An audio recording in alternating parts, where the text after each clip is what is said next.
गेले 7 वर्ष ह्या राज्याची अर्थमंत्री पदाची जबाबदारी माझ्याकडे आहे। मी लाडक्या बहिणींना कधी नव्हे तर आपण त्या ठिकाणी काही ना काही त्यांचा मान सन्मान, त्यांना प्रतिष्ठा, त्यांना आर्थिक बाबतीमध्ये थोडस स्थैर्य मिळावं म्हणून आम्ही त्यांना लाडकी बहीण योजना सुरू केलेली आहे। आमच्यावर आरोप झाले निवडणुका झाल्यावर हे बंद करतील। मी आपल्याला सांगतो माझ्या लाडक्या बहिणीची योजना आम्ही बंद करणार नाही। लाडक्या बहिणींसाठी अतिशय आनंदाची बातमी आहे, कारण नुकतीची बातमी पाहिली आपण, त्यामध्ये राज्याचे उपमुख्यमंत्री अजितदादा पवार यांनी शब्द दिला आहे की लाडकी बहीण योजना कधीही बंद होणार नाही। उपमुख्यमंत्री अजितदादा पवार आपल्या महाराष्ट्राचे अर्थमंत्री सुद्धा आहे, त्यामुळे जे बजेट आहे त्यांच्या हातात असल्यामुळे लाडक्या बहिणीचे पैसे कधीही बंद होणार नाही, ते चालूच राहणार आहे। पात्र लाडक्या बहिणींच्या खात्यामध्ये 1500 रुपये येणारच आहे। आता नोव्हेंबरचा हप्ता कधी जमा होणार अशा बातम्या समोर येत आहेत की नोव्हेंबर आणि डिसेंबरच्या 3000 रुपये दोन्ही एकत्रितपणे हप्ता मिळू शकतो, कारण नोव्हेंबर संपायला फक्त 7 दिवस बाकी आहे व डिसेंबर सुरू होणार आहे व नुकतेच राज्यामध्ये निवडणुकीचे वारे आहे, त्याच्यामुळे काय होईल की लाडक्या बहिणींचे मत नक्कीच इथे राज्य सरकारला महत्त्वाचं असणार आहे।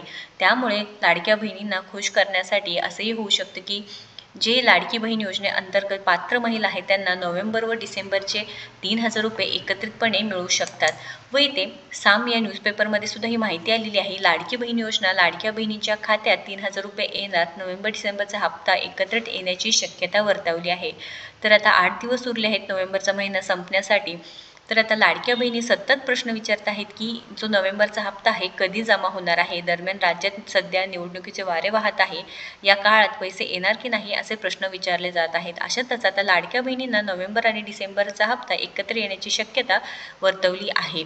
तर आता नोव्हेंबर महिना संपायला आला तरीही अद्याप हप्त्याबाबत कोणतीही घोषणा करण्यात आलेली नाही, त्यामुळे आता पुढच्या महिन्यात 2 महिन्याचे हप्ते एकत्रित येणार का असा प्रश्न महिलांच्या मनात निर्माण झाला आहे।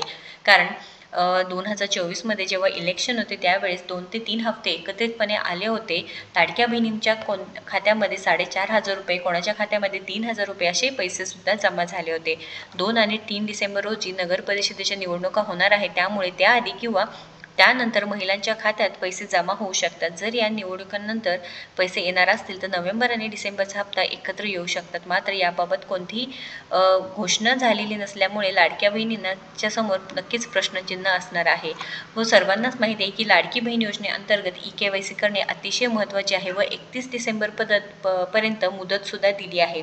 अजूनपर्यंत 1 कोटीपेक्षा जास्त लाभार्थी महिलांचे KYC करणे बाकी असल्यामुळे लाडक्या बहिणीने एक आवाहन करण्यात आलेले आहे की लाडक्या बहिणीने लवकरात लवकर EKYC प्रक्रिया पूर्ण करून घ्यायची आहे। यामध्ये ज्या महिलांचे पती आणि वडील हयात नाही अशा महिलांचे समावेश आहे, त्यांच्यासाठी आता नवीन KYC प्रोसेस सुद्धा सुरू झाली आहे। त्यामुळे आता KYC होईपर्यंत नक्कीच वेळ लागणार आहे, पण ज्यांना वडील किंवा पती नाही त्यांनी सुद्धा लवकरात लवकर KYC प्रक्रिया पूर्ण करून घ्यायची आहे।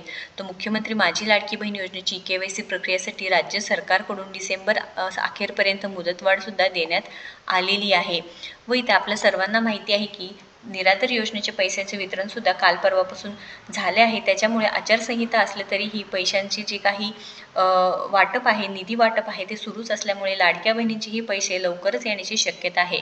आचारसंहिता लागू आहे, स्थानिक स्वराज्य संस्थेच्या निवडणुका असून ही लाडकी बहीण योजनेअंतर्गत पात्र महिलांच्या खात्यात पैसे जमा होणार असल्याची प्राथमिक माहिती आहे ते मिळत असल्यामुळे लाडक्या बहिणींना अतिशय आनंदाची बातमी आहे। पण एकच मागणी आहे की नोव्हेंबर डिसेंबरचा हप्ता एकत्रितपणे 3000 रुपये द्यावे, कारण जेणेकरून जे काही नोव्हेंबर किंवा डिसेंबरचे पेंडिंग पैसे हे त्यांच्या खात्यामध्ये जमा होतील।